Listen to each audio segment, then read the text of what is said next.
Welcome boys and girls, Christine here with a discussion about the Vampire Coast in Total War Warhammer 3.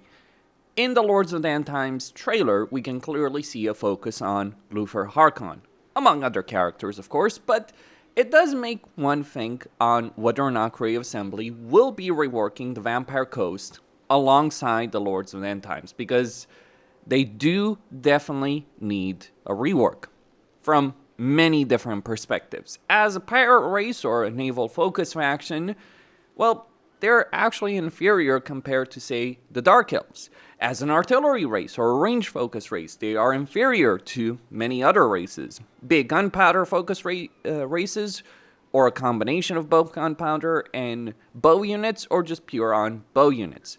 From a magical standpoint, from a lord standpoint, they are far behind. That's because the Vampire Coast was designed for Warhammer 2. And Warhammer 3 is a very different game. To be honest though, I don't think Vampire Coast was ever as good as people made it out to be. I mean, certainly thematically speaking, Vampire Coast has always felt awesome, but from a gameplay standpoint, it was always very, very questionable to have them in. So hopefully Creative Assembly will be improving their campaign situation. Let's start with some of the problems over here for them. First off, you have the Legendary Lords themselves. They do not have the ability of confederating other Legendary Lords in the same race, so that means you're playing a limited campaign by default. And then they're further limited by various other things. Let's take Sinnelleos as an example. She does have some awesome ideas in her campaigns if they were to be expanded to be campaign effects as opposed to just affecting her to a very limited extent. Because what's great about Sinnelleos is she's a Bretonnian that became undead.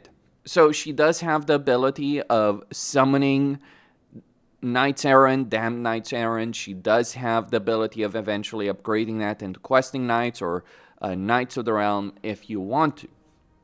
So that's great. And she does have a Damned Paladin. But the thing is, she only has that ability herself and only one of these Paladins in her entire faction.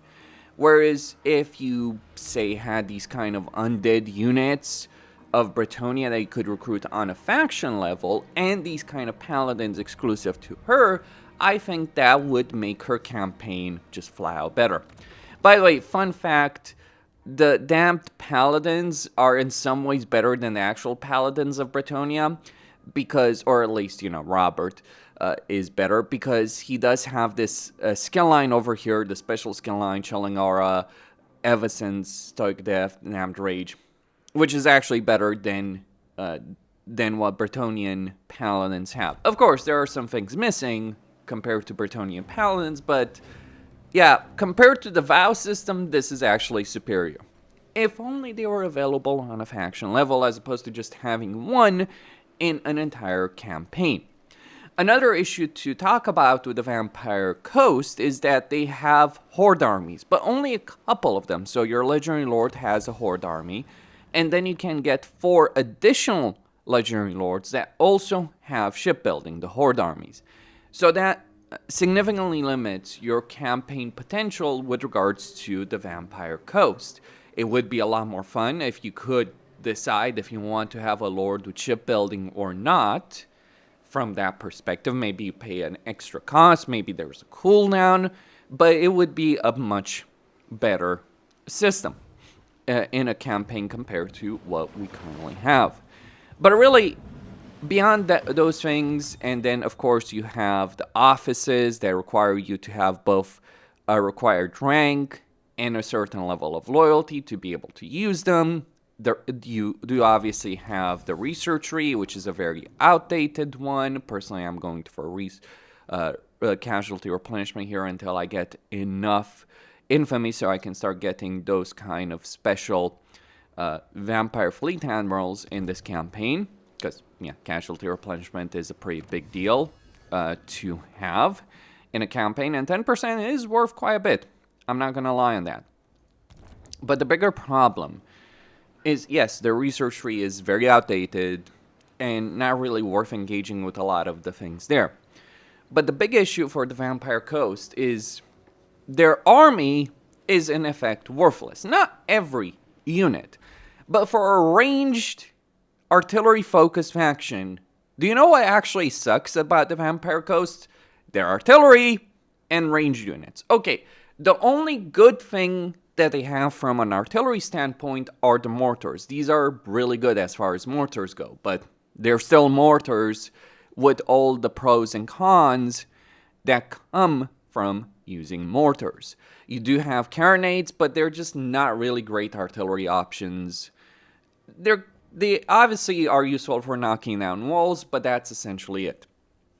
But then the actual range roster, deck gunners, paragunnery mobs, etc., they are not worth it. They might be worth it with a lot of research, a lot of skills, and in a high rank, but by default, these are worthless units. Low leadership, low armor. These will lose range combat against pretty much everyone else.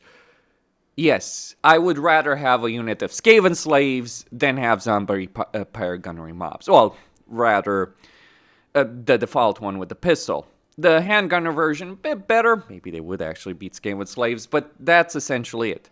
The actual good units of the Vampire Coast, believe it or not, are some of the monsters, not all of them. So you get a couple of good units in terms of some of the monsters. Mongols, for instance, pretty useful. And then you have Depth Guard. But Depth Guard are, even though it says they're tier 3, they're actually tier 4. So if we look at their recruitment situation, they're recruited at tier 4, the regular version, and then the one with polearms at tier 5. I don't think they should be tier 5 with polearms, because polearms are situational. Like, the kind of unit you want depends on the situation you're dealing with. And so, yes, that is obviously a problem, the high tier requirement, and the problem is also the cost. The Vampire Coast economy is practically worthless. Their main settlement building income is bad, their minor settlement building is a bit better, at least it's cheaper, but all the same, their economy is not great. Now, one might think that the Vampire Coast would do well from sacking and looting settlements. They do not do better from sacking and looting settlements. In fact, their income is not necessarily higher than other factions. So for instance, over here, Slaver's Point, no one's touched it, it's only 1.7 income. Sure, it's very early on, later on I would get a lot more, but my point here is the actual income you get from sacking settlements is not worth it. Raising settlements is a bit different, you get infamy, but the thing is you kind of don't want to raise settlements because it's better if you're building an empire to take them over. You also lose movement, so you're exposing yourself, so it's just kind of not worth it. Also, if you're navigating the sea, you actually don't want to raise settlements whatsoever. What you want to do is set up these pirate coves.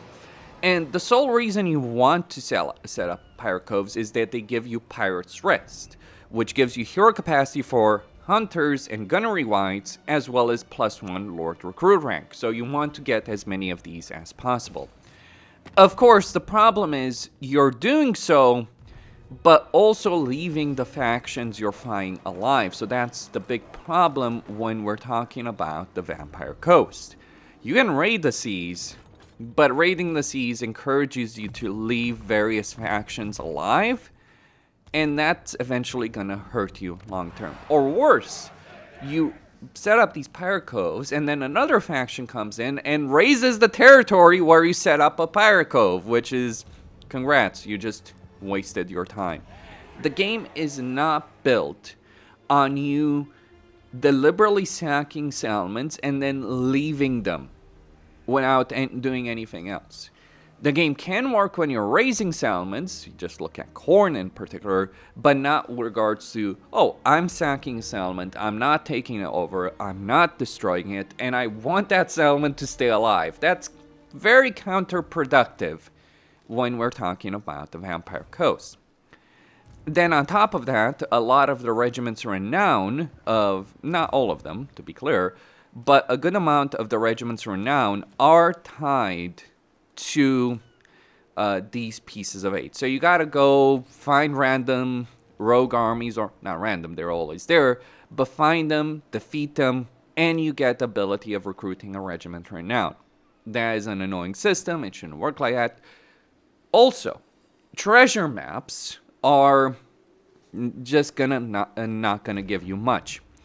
The only real economic value the Vampire Coast gets by flying at sea is by going for these random remnants of battles, shipwrecks, various things that can create another Vampire Coast army for you to fight, and you gain a lot of money. But that is the only incentive structure for you to actually engage in piracy. And that's not really piracy, it's just fighting rogue armies, which incidentally other factions can do, and other factions can do better because they have a better army in their campaign. So these are the kind of things that Creative Assembly needs to address. Confederation of Legendary Lords, unique mechanics for those Legendary Lords that need to be improved to make them better. All of them, without exception, their overall economy, their whole pirate situation.